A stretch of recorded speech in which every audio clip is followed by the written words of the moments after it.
Isabelle nous a contactés sur la plateforme téléphonique afin d'envisager un projet de transition professionnelle. Lors de l'entretien téléphonique, je lui ai proposé de participer à un atelier collectif, des ateliers où il y a au maximum 8 personnes et où on balaye tous les champs du projet de transition professionnelle en détail afin d'expliquer au mieux aux salariés comment constituer leur projet de transition professionnelle.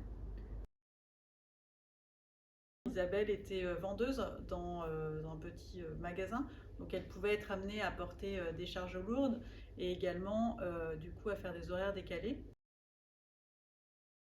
Donc elle a décidé de changer de métier parce que effectivement au niveau de sa famille, les horaires décalés ça pouvait poser problème. Au niveau de sa santé, effectivement le port de charges lourdes ça commençait à devenir compliqué. C'était son souhait d'évoluer aussi personnellement sur une autre fonction comme le métier d'assistante administrative.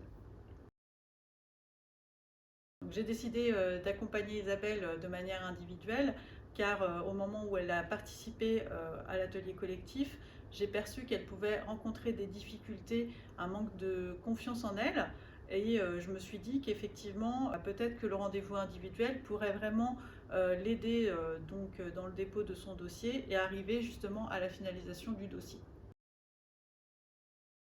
Donc c'est vrai qu'avec l'employeur d'Isabelle, il y a pu avoir une situation conflictuelle un petit peu entre eux. Et au moment de la saisie de son dossier, l'employeur rencontrait des difficultés. Il n'a pas pu saisir en temps et en heure les éléments qui la concernent. Donc je me suis permis de le contacter directement et ça aboutit effectivement à la saisie des éléments qui le concernent. J'ai passé à peu près 4 heures sur le dossier d'Isabelle, entre le moment où elle a appelé sur la plateforme téléphonique, le moment où j'ai contacté l'organisme de formation avec lequel elle a pu avoir un petit peu de difficulté à remplir son dossier et également l'employeur. On peut considérer que oui, à peu près 4 heures, ça me paraît raisonnable. Donc Isabelle, elle est pleinement épanouie dans son nouveau métier. Elle occupe aujourd'hui un poste d'assistante administrative au sein d'une association qui s'occupe de personnes handicapées.